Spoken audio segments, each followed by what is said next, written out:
everybody, welcome to Samarth Bharat YouTube channel. ಹಾಗೂ ಇವತ್ತಿನ session it is on GI tags. ಭೌಗೋಳಿಕ ಸೂಚ್ಯಾಂಕಕ್ಕೆ ಸಂಬಂಧಿಸಿದ ಪ್ರಾಡಕ್ಟ್ಸ್ಗಳ ಬಗ್ಗೆ ಇವತ್ತಿನ ಸೆಷನ್ ಅನ್ನು ನಾವು ಹಮ್ಮಿಕೊಂಡಿದ್ದೇವೆ. ಈಗಾಗಲೇ ಇದರ ಹಿಂದೆ ಒಂದು ಸೆಷನ್ ಅನ್ನು ನಾವು ಈ ಕಾನ್ಸೆಪ್ಟ್ನ ಮೇಲೆ ಎಕ್ಸ್ಕ್ಲೂಸಿವ್ ಆಗಿ ಮಾಡಿದ್ದೇವೆ. So as you all know, ನೀವು ಹಿಂದಿನ UPSC ಮತ್ತು KPSC ಕ್ವೆಶ್ಚನ್ಸ್ಗಳನ್ನು, ಪ್ರಿಲಿಮ್ಸ್ ಕ್ವೆಶ್ಚನ್ಸ್ ಅನ್ನು ನೀವು ಗಮನಿಸುವಾಗ you will at least find one question on GI tag. So ಹಾಗಾಗಿ this GI tag questions are normally non-static questions. ಅಂದ್ರೆ ಅದು ಆಗಿಂದಾಗೆ ಹೆಚ್ಚಾಗಿ ಅದರ ಸ್ಟಾಟಿಸ್ಟಿಕ್ಸ್ಗೆ ಅಂದ್ರೆ ಅದರ ಸಂಖ್ಯಾತ್ಮಕ ಮಾಹಿತಿಗೆ ಸಂಬಂಧಿಸಿದಾಗೆ ಮಾಹಿತಿಗಳು ಬದಲಾವಣೆಗೆ ಒಳಗಾಗ್ತಾ ಇರ್ತದೆ. ಸೊ ಹಾಗಾಗಿ ಇದನ್ನು ಹೆಚ್ಚಾಗಿ ಎಲಿಮಿನೇಷನ್ಗೆ ಇಂಥ ಪ್ರಶ್ನೆಗಳನ್ನು ಹೆಚ್ಚಾಗಿ ನಮ್ಮ ಪರೀಕ್ಷಾ ಮಂಡಳಿಗಳು ಇಂಥ ಪ್ರಶ್ನೆಗಳನ್ನು ಬಳಸ್ತಾರೆ. ಸೊ ಹಾಗಾಗಿ first and foremost GI tag ಅಂದ್ರೆ ಏನು ಅಂತ ಹೇಳಿ ತಿಳ್ಕೊಳ್ಳುವ. ಸೊ ಜಾಗ್ರಫಿಕಲ್ ಇಂಡಿಕೇಶನ್ ಟ್ಯಾಗ್ ಅಂತ ಹೇಳಿದ್ರೆ ಅದೊಂದು ಸೂಚ್ಯಾಂಕ, ಒಂದು ನಿರ್ದಿಷ್ಟ ಪ್ರಾಡಕ್ಟ್ ಅಥವಾ ಕಮಾಡಿಟಿ, ಅದು ನ್ಯಾಚುರಲ್ ಪ್ರಾಡಕ್ಟ್ ಅಥವಾ ಅಗ್ರಿಕಲ್ಚರಲ್ ಪ್ರಾಡಕ್ಟ್ ಇರ್ಬೋದು ಅಥವಾ ಮ್ಯಾನ್ ಮೇಡ್ ಪ್ರಾಡಕ್ಟ್ ಇರ್ಬೋದು. ಆ ಪ್ರಾಡಕ್ಟ್ ಯುನೀಕ್ ಆಗಿ ಒಂದು ಜಾಗ್ರಫಿಕಲ್ ಲೊಕೇಶನ್ಗೆ ಅಥವಾ ಒಂದು ಲೊಕ್ಯಾಲಿಟಿಗೆ ವಿಶೇಷತೆ ಆಗಿರಬೇಕು. ಸೊ ಅದರ ಸಂರಕ್ಷಣೆಗೋಸ್ಕರ ಈ ವಿಶೇಷವಾದಂಥ ಒಂದು ಸೂಚ್ಯಾಂಕವನ್ನು ಕೊಡುವಂಥದ್ದು. ಸೊ ನಮ್ಮ ದೇಶದಲ್ಲಿ ಸರಿಸುಮಾರು 600ರಿಂದ 700 ಸಾಮಗ್ರಿಗಳಿಗೆ ಅಥವಾ ಕಮಾಡಿಟೀಸ್ಗಳಿಗೆ ಈಗಾಗಲೇ ಜಾಗ್ರಫಿಕಲ್ ಇಂಡಿಕೇಶನ್ ಟ್ಯಾಗ್ ಸ್ಟೇಟಸ್ ಅನ್ನು ಕೊಡಲಾಗಿದೆ. ಹಾಗೆ ಇದು 10 ವರ್ಷಗಳ ಕಾಲ ಅದರ ಒಂದು ಆ ಸೂಚ್ಯಾಂಕಕ್ಕೆ ಒಂದು ಅವಧಿ ಇರ್ತದೆ. ತದನಂತರ ಅವರು ರೀಅಪ್ಲೈ ಮಾಡಬೇಕಾಗುತ್ತೆ.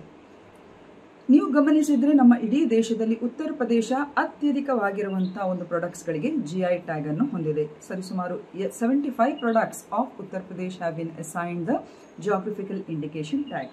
ಹಾಗೆಯೇ ಈ ಮೂಲಕ ಇನ್ನಷ್ಟು ಪ್ರಶ್ನೆಗಳನ್ನು ಕೇಳಬಹುದು. ಫಾರ್ ಎಕ್ಸಾಂಪಲ್, ಯಾವ ಊರಿಗೆ ಅತಿ ಹೆಚ್ಚು ಜಾಗ್ರಫಿಕಲ್ ಇಂಡಿಕೇಶನ್ ಟ್ಯಾಗ್ನ ಪ್ರಾಡಕ್ಟ್ಸ್ಗಳು ಲಭ್ಯ ಇದೆ ಅಂತ ಹೇಳಿದ್ರೆ the answer will be Varanasi. ಸರಿಸುಮಾರು 30 ಪ್ರಾಡಕ್ಟ್ಸ್, ಆ ಊರಿಗೆ ಸಂಬಂಧಿಸಿದ 30 ಪ್ರಾಡಕ್ಟ್ಸ್ಗಳಿಗೆ ಈಗಾಗಲೇ ಜಾಗ್ರಫಿಕಲ್ ಇಂಡಿಕೇಶನ್ ಟ್ಯಾಗ್ ಲಭಿಸಿದೆ. ಸೊ ಹೀಗೆ ಪ್ರತಿಯೊಂದು ಈ ಪ್ರಾಡಕ್ಟ್ಸ್ಗಳಿಗೆ ಸಂಬಂಧಿಸಿದ ಕೆಲವು ವಿಶೇಷತೆಗಳನ್ನು ಗಮನದಲ್ಲಿಟ್ಟುಕೊಂಡು ಪರೀಕ್ಷಾ ದೃಷ್ಟಿಕೋನದಿಂದ ನಮ್ಮ ವಿದ್ಯಾರ್ಥಿಗಳಿಗೆ ಸಹಾಯ ಆಗಲಿ ಅಂತ ಹೇಳುವಂತಹ ಒಂದು ದೃಷ್ಟಿಯಿಂದ ಈ ಸೆಷನ್ ಅನ್ನು ನಾವು ಹಮ್ಮಿಕೊಂಡಿದ್ದೇವೆ. So kindly do watch the video and of course if you like the video kindly share and subscribe. ಆಗಲೇ ಹೇಳಿದಾಗೆ ಇದರ ಹಿಂದೆ ಈ ಕಾನ್ಸೆಪ್ಟ್ನ ಬಗ್ಗೆ ಆಲ್ರೆಡಿ ಒಂದು ವಿಡಿಯೋ ಮಾಡಿದ್ದೇವೆ. ಸೊ ಅದರ ಲಿಂಕ್ ಅನ್ನು ನಾವು ಡಿಸ್ಕ್ರಿಪ್ಷನ್ ಅಲ್ಲಿ ಕೊಟ್ಟಿರ್ತೇವೆ. Those who want to watch that video can definitely use that link and watch that video. ಇಷ್ಟು ಹೇಳ್ತಾ have a nice day. Hello everybody, welcome to Samarth Bharat YouTube channel, and in this session we are going to discuss important GK questions on geographical indication tag, and this is session 2. So without any delay, let us start the session. ಇದು ಇವತ್ತಿನ session ನ ಮೊದಲನೇ question. GI tag ಗೆ ಸಂಬಂಧಿಸಿದಾಗೆ ಮೊದಲನೇ statement ಹೇಳ್ತದೆ, a GI tag is a label applied to goods with a particular geographic origin and characteristics or a reputation that is derived from that origin. ಎರಡನೇದು, the geographical indication is administered by the Geographical Indication Registry under the Department of Commerce. So, ಮೇಲ್ ಕಾಣಿಸಿದ statements ಗಳಿಗೆ GI tag ಗೆ related ಆಗಿ which is the right statement?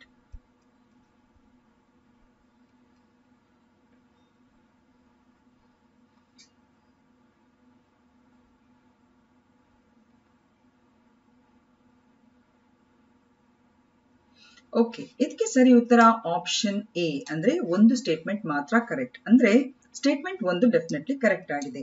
ಭೌಗೋಳಿಕ ಸೂಚ್ಯಾಂಕ ಎಂಬುದು ಒಂದು ನಿರ್ದಿಷ್ಟ ಭೌಗೋಳಿಕ ಮೂಲ ಮತ್ತು ಗುಣಲಕ್ಷಣಗಳನ್ನು ಹೊಂದಿರುವಂತ ಸರಕುಗಳು ಅಂತ ಹೇಳಿದ್ರೆ ಅದು ಅಗ್ರಿಕಲ್ಚರಲ್ ಪ್ರಾಡಕ್ಟ್ಸ್ ಇರಬಹುದು ಅಥವಾ ಮಾನವ ನಿರ್ಮಿತ ಸರಕುಗಳು ಇರಬಹುದು ಅಥವಾ ಮೂಲದಿಂದ ಪಡೆದ ಖ್ಯಾತಿಯನ್ನು ಹೊಂದಿರುವಂತ ಈ ಸರಕುಗಳಿಗೆ ಅನ್ವಯಿಸುವಂತ ಒಂದು ಸೂಚ್ಯಾಂಕ ಅಥವಾ ಲೇಬಲ್ ಆಗಿದೆ.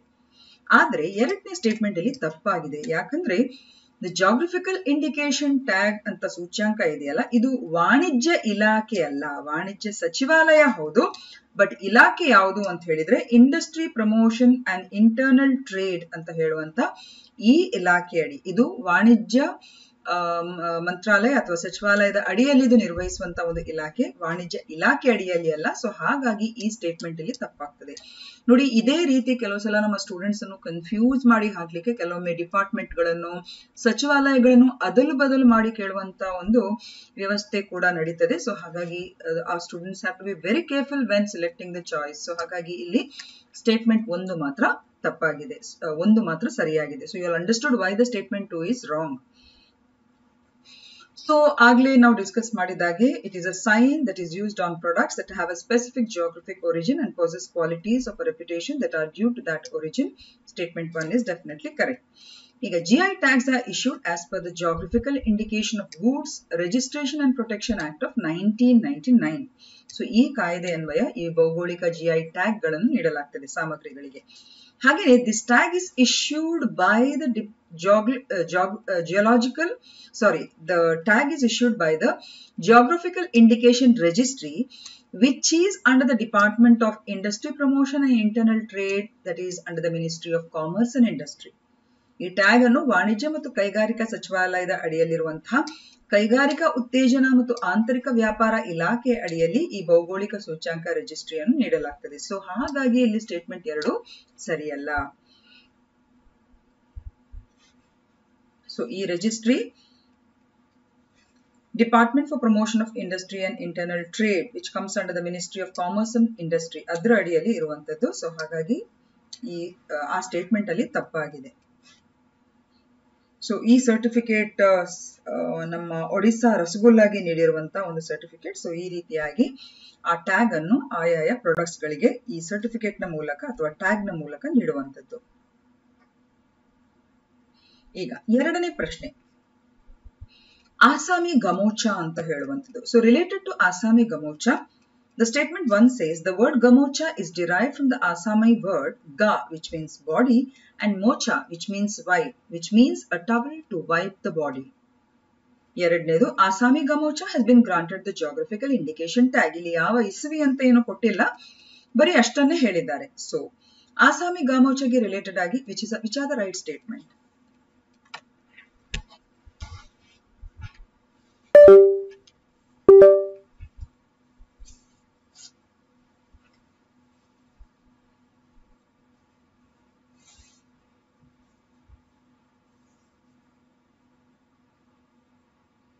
Okay, for this the right answer is option C. Both the statements are right.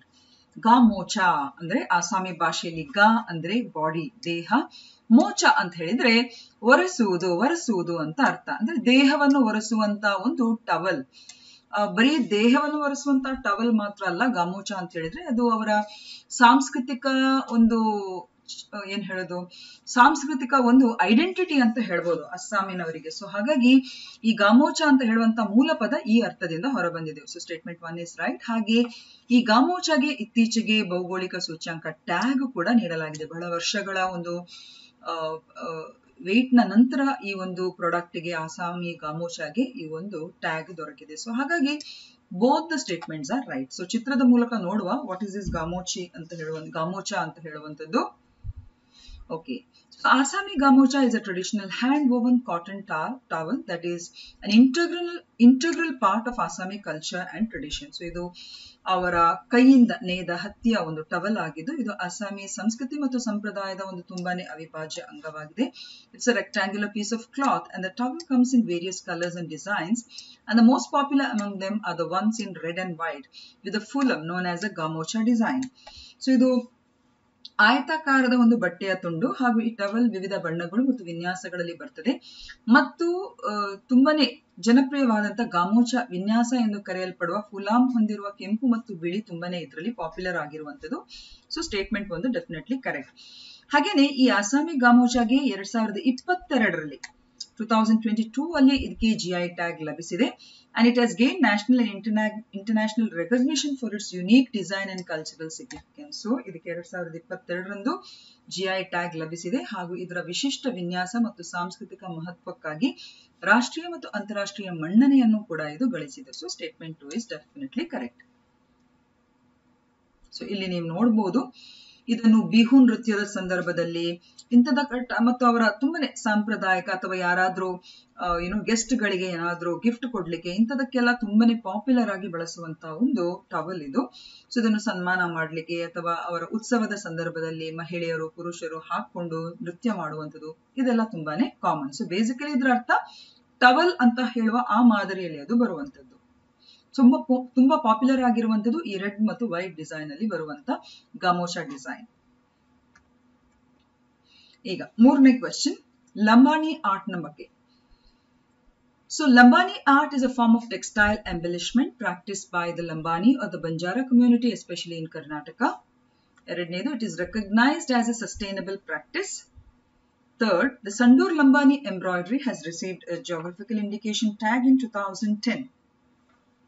So, ಈ ಲಂಬಾಣಿ ಕಲೆಗೆ ಸಂಬಂಧಿಸಿದ ಹೇಳಿಕೆಗಳಲ್ಲಿ ಯಾವುದು ಸರಿಯಾಗಿರುವಂತ ಹೇಳಿಕೆಗಳು?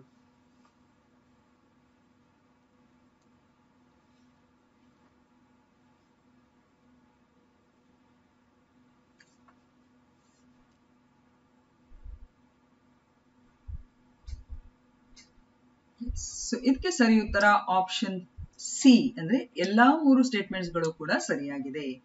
ಲಂಬಾಣಿ ಕಲೆ ಅಂತ ಹೇಳಿದ್ರೆ ಇದು ಲಂಬಾಣಿ ಅಥವಾ ಬಂಜಾರ ಸಮುದಾಯವು ವಿಶೇಷವಾಗಿ ಕರ್ನಾಟಕದಲ್ಲಿ ಅವ್ರು ಮಾಡುವಂತ ಒಂದು ಜವಳಿ ಅಲಂಕಾರದ ಒಂದು ರೂಪವಾಗಿದೆ.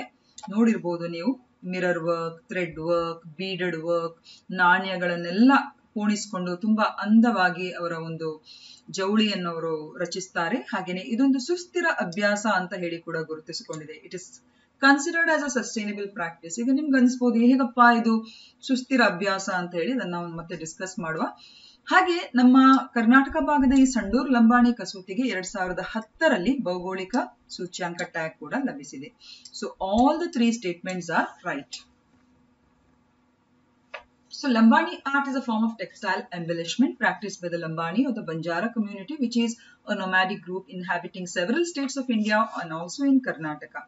So ಲಂಬಾಣಿ ಅಂತ ಹೇಳಿದ್ರೆ ಬೇಸಿಕಲಿ ಇವರೊಂದು ವಲಸೆ ಸಮುದಾಯ, ಅಲೆಮಾರಿ ಗುಂಪು ಅಂತ ಕೂಡ ಹೇಳ್ಬೋದು. ಸೊ ಈ ಅಲೆಮಾರು ಗುಂಪು is a right name. So ಇವರು ಭಾರತದ ಹಲವಾರು ರಾಜ್ಯಗಳಲ್ಲಿ ಹಾಗೂ ವಿಶೇಷವಾಗಿ ಕರ್ನಾಟಕದಲ್ಲಿ ವಾಸಿಸುವ ಈ ಅಲೆಮಾರಿ ಗುಂಪಾದ ಲಂಬಾಣಿ ಅಥವಾ ಬಂಜಾರ ಸಮುದಾಯವು ಅಭ್ಯಾಸ ಮಾಡುವ ಒಂದು ಅಲಂಕಾರ ಅಂದ್ರೆ ಜವಳಿ ಅಲಂಕಾರದ ಒಂದು ರೂಪವಾಗಿದೆ.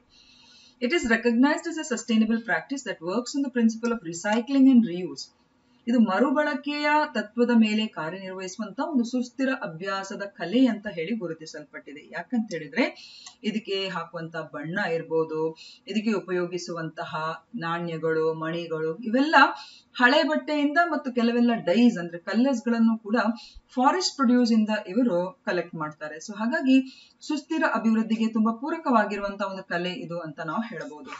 ಹಾಗೇನೆ the Lambani embroidery techniques and aesthetics bear similarities with textile traditions in West Asia, Central Asia and Eastern Europe, thereby showcasing the interconnectedness of global textile arts. ಹಾಗೇನೆ ಈ ಲಂಬಾಣಿ ಕಸೂತಿ ತಂತ್ರಗಳು ಮತ್ತು ಸೌಂದರ್ಯ ಶಾಸ್ತ್ರವು ಪಶ್ಚಿಮ ಏಷ್ಯಾ, ಮಧ್ಯ ಏಷ್ಯಾ ಮತ್ತು ಪೂರ್ವ ಯುರೋಪಿನ ಜವಳಿ ಸಂಪ್ರದಾಯಗಳೊಂದಿಗೆ ಬಹಳಷ್ಟು ಹೋಲಿಕೆಯನ್ನು ಹೊಂದಿದೆ. ಈ ಮೂಲಕ ಜಾಗತಿಕ ಜವಳಿ ಕಲೆಗಳ ಪರಸ್ಪರ ಸಂಬಂಧವನ್ನು ಕೂಡ ಈ ಕಲೆಯು ಪ್ರದರ್ಶಿಸುತ್ತದೆ.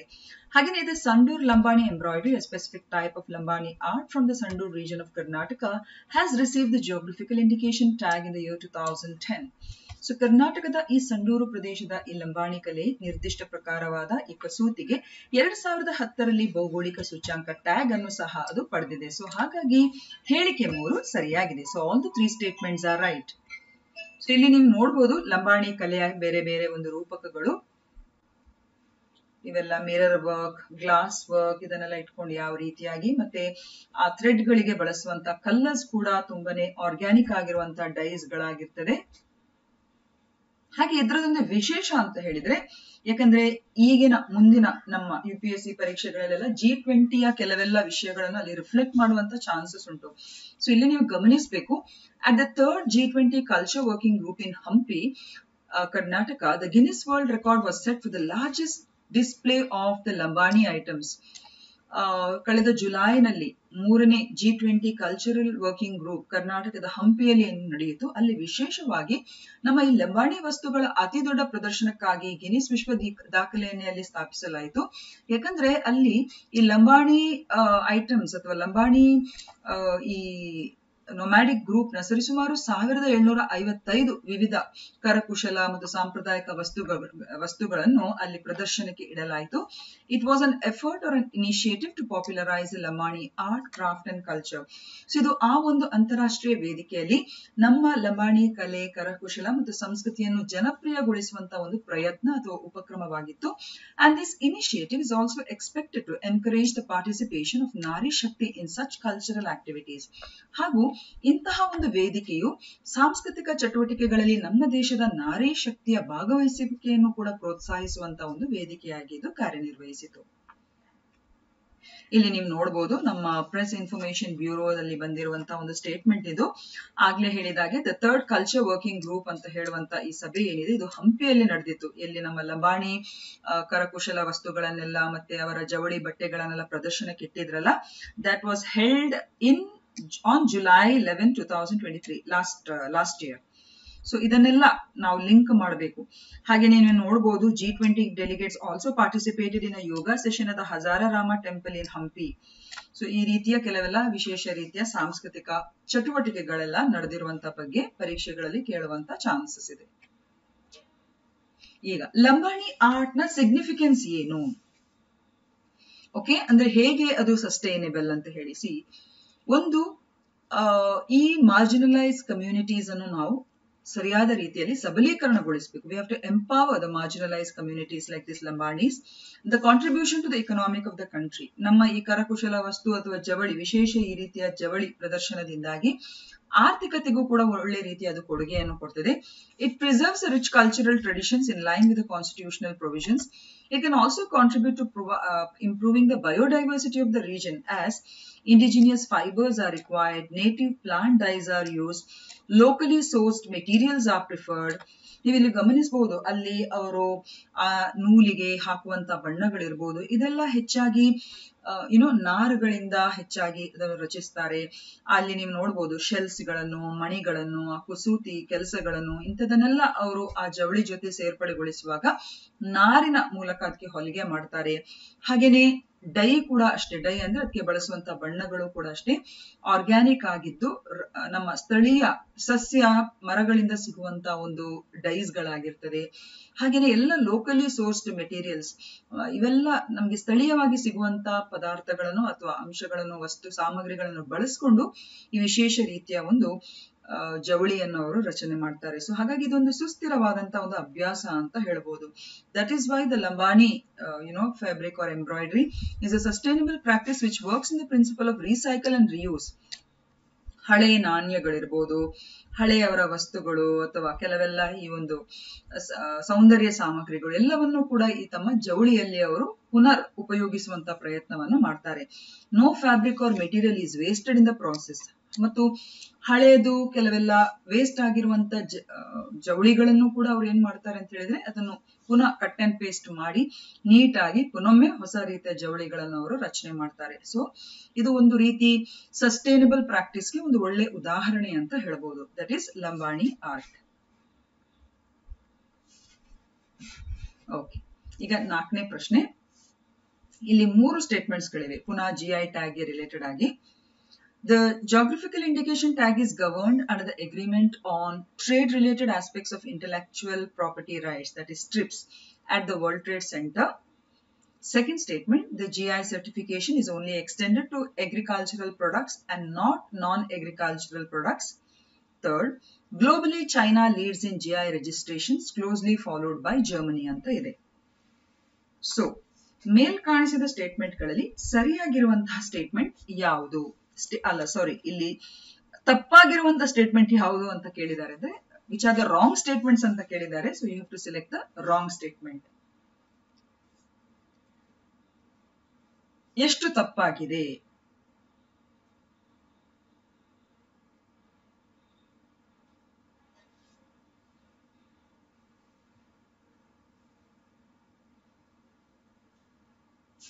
ಓಕೆ, ಇದಕ್ಕೆ ಸರಿ ಉತ್ತರ ಆಪ್ಷನ್ ಬಿ. ಅಂದ್ರೆ ಕೇವಲ 2 ಸ್ಟೇಟ್ಮೆಂಟ್ಸ್ ಗಳು ಇಲ್ಲಿ ತಪ್ಪಾಗಿವೆ. ಹಾಗಿದ್ರೆ ಯಾವುದು ತಪ್ಪಾಗಿರುವಂತಹ ಸ್ಟೇಟ್ಮೆಂಟ್ಸ್? ಸ್ಟೇಟ್ಮೆಂಟ್ 2 ಮತ್ತು ಸ್ಟೇಟ್ಮೆಂಟ್ 3. Statement 1 definitely correct. ವಿಶ್ವ ವ್ಯಾಪಾರ ಸಂಸ್ಥೆಯಲ್ಲಿ ಬೌದ್ಧಿಕ ಆಸ್ತಿ ಹಕ್ಕುಗಳ ವ್ಯಾಪಾರ ಸಂಬಂಧಿತ ಅಂಶಗಳ ಒಪ್ಪಂದದ ಅಡಿಯಲ್ಲಿ ಈ ಜಿಯೋಗ್ರಫಿಕಲ್ ಇಂಡಿಕೇಶನ್ ಅನ್ನು ಪ್ರತಿ ದೇಶಗಳು ನಿಯಂತ್ರಿಸುತ್ತದೆ. Okay, so it is a global what say it is a global concept ಅಂತ ನಾವು ಹೇಳ್ಬೋದು, ಯಾವುದು ಜಿಯೋಗ್ರಫಿಕಲ್ ಇಂಡಿಕೇಶನ್ ಟ್ಯಾಗ್.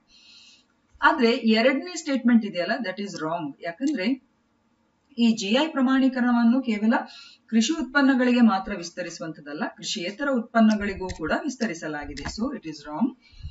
ಎರಡನೇದು, ಜಿಐ ನೋಂದಣಿಯಲ್ಲಿ it is not China but it is Germany which is in the top most place. So ಹಾಗಾಗಿ statement 3 goes wrong. So ಎಷ್ಟು ತಪ್ಪಾಗಿರುವಂತ statements ಅಂತ ಹೇಳಿರುವ ಕಾರಣ option B here is a right answer. ಇಲ್ಲಿ ನಾವು ನೋಡಬಹುದು, geographical indication is governed under the agreement on TRIPS at the World Trade Organization. So statement 1 is definitely correct. And in India, the Geographical Indication of Goods Registration and Protection Act of 1999 seeks to provide for the registration and better protection of geographical indications related to goods in India, including agriculture and non-agricultural goods. See, the certification is also extended to non-agricultural products such as handicrafts based on human skills, materials and resources available in certain areas that make the product unique. So statement 2 is not correct. ಆಗ್ಲೇ ಹೇಳಿದಾಗೆ ಈ GI ಪ್ರಮಾಣೀಕರಣವನ್ನು ಮಾನವ ಕೌಶಲ್ಯಗಳು, ವಸ್ತುಗಳು ಮತ್ತು ಉತ್ಪನ್ನಗಳನ್ನು ಅನನ್ಯವಾಗಿಸುವಂತಹ ಕೆಲವು ಕ್ಷೇತ್ರಗಳಲ್ಲಿ ಲಭ್ಯ ಇರುವಂತಹ ಸಂಪನ್ಮೂಲಗಳ ಆಧಾರದ ಮೇಲೆ ಕರಕುಶಲ ವಸ್ತುಗಳಂತಹ ಕೃಷಿಯೇತರ ಉತ್ಪನ್ನಗಳಿಗೂ ಕೂಡ ಮೀಸಲಾಗಿದೆ ಅಥವಾ ವಿಸ್ತರಿಸಲಾಗಿದೆ. So statement 2 is not right. It's not only confined to agricultural products. And the third statement, Germany leads in GI registrations with 15,566 registered products, followed by China, that is 7,247 as per the 2020 data with the World Intellectual Property Organization. So statement 3 is not right. Statement 3 ಯಾಕೆ ತಪ್ಪು ಹೇಳಿ? ನಾವು China ಅದು ಮುಂಚೂಣಿಯಲ್ಲಿದೆ ಅಂತ ಹೇಳಿದ್ದೇವೆ, but ನಮ್ಮ ವಿಶ್ವ ಬೌದ್ಧಿಕ ಆಸ್ತಿ ಸಂಸ್ಥೆಯ 2020 ಅಂಕಿಅಂಶಗಳ ಪ್ರಕಾರ ಜಿಐ ನೋಂದಣಿಯಲ್ಲಿ ಜರ್ಮನಿ ಟಾಪ್ ಮೋಸ್ಟ್ ಅಲ್ಲಿ ಇದೆ with 15,566 products that have been registered. Next ಸ್ಥಾನ ಬರುವಂತದ್ದು ಚೈನಾ ವಿತ್ 7,247 ಪ್ಲೇಸ್. ಇದೆಲ್ಲ ನಮಗೆ ಗೊತ್ತಿರಬೇಕು. ಈಗ ನಮ್ಮ ದೇಶದಲ್ಲೂ ಕೂಡ ಅಷ್ಟೇ ಟಾಪ್ ಮೋಸ್ಟ್ ಅಂತ ಹೇಳಿದ್ರೆ ಅದು Uttar Pradesh. As of now, Uttar Pradesh has got the highest geographical indication products that have been registered, with 75 products that have been registered in Uttar Pradesh. ಹಾಗೇನೆ ಯಾವ ಊರು ಅತಿಯಾಗಿ ಹೆಚ್ಚಿನ geographical indication products ಅನ್ನು ಪಡ್ಕೊಂಡಿದೆ ಅಂತ ಹೇಳಿದ್ರೆ that is Varanasi with 30 products which have been there pertaining to in and around Varanasi. So ಹಾಗಾಗಿ ಈ ರೀತಿಯ ಅಂಶಗಳು ಕೂಡ ನಮಗೆ ಗೊತ್ತಿರಬೇಕಾಗುತ್ತೆ. ಸೊ ಹಾಗಾಗಿ ಇಲ್ಲಿ ಸ್ಟೇಟ್ಮೆಂಟ್ 3 ತಪ್ಪಾಗಿದೆ. ಈಗ 5ನೇ ಪ್ರಶ್ನೆ, recently the renowned Katak Rupa Tarakasi or silver filigree has been granted the GI tag. So ಇದಕ್ಕೆ 2024 ರಲ್ಲಿ ಈ ಒಂದು GI tag ಲಭಿಸಿದೆ ಇತ್ತೀಚೆಗೆ. So this we are speaking about Katak Rupa Tarakasi. ಎರಡನೇ statement, GI tag guards against imitation and lasts for 15 years once registered. So ಈ statements ಗಳಿಗೆ related ಆಗಿ which is the right one?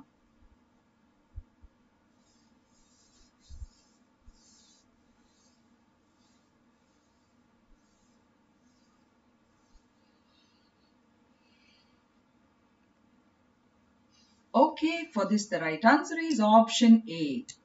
Of course, ಇತ್ತೀಚೆಗೆ ಪ್ರಸಿದ್ಧ ಕಟಕ್, ಒಡಿಸಾದ ಕಟಕ್ ರೂಪ ತಾರಕಾಸಿ ಅಥವಾ silver ಫಿಲಿಗ್ರಿ ಅಂತ ಹೇಳುವಂತ ಈ ಒಂದು ವಿಶೇಷ ಕರಕುಶಲ ವಸ್ತುವಿಗೆ ಭೌಗೋಳಿಕ ಸೂಚ್ಯಂಕ 2024 ರಲ್ಲಿ ನೀಡಲಾಗಿದೆ. So statement 1 goes right.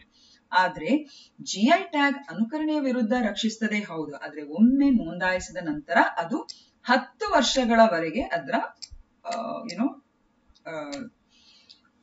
ಒಂದು ಪೀರಿಯಡ್ ಲಾಸ್ಟ್ ಆಗುವುದು. ಮತ್ತೆ ಪುನಃ 10 ವರ್ಷದ ನಂತರ ನಾವು ಪುನಃ ಅದನ್ನು ರಿಜಿಸ್ಟ್ರೇಷನ್ ಅಥವಾ ಪುನರ್ ನೋಂದಣ ಮಾಡಿಸಿಕೊಳ್ಬೇಕಾಗುತ್ತೆ. So it is not 15 years but only till 10 years. So ಹಾಗಾಗಿ ಈ ಸ್ಟೇಟ್ಮೆಂಟ್ ಇಲ್ಲಿ ತಪ್ಪಾಗ್ತದೆ. So only option A is right.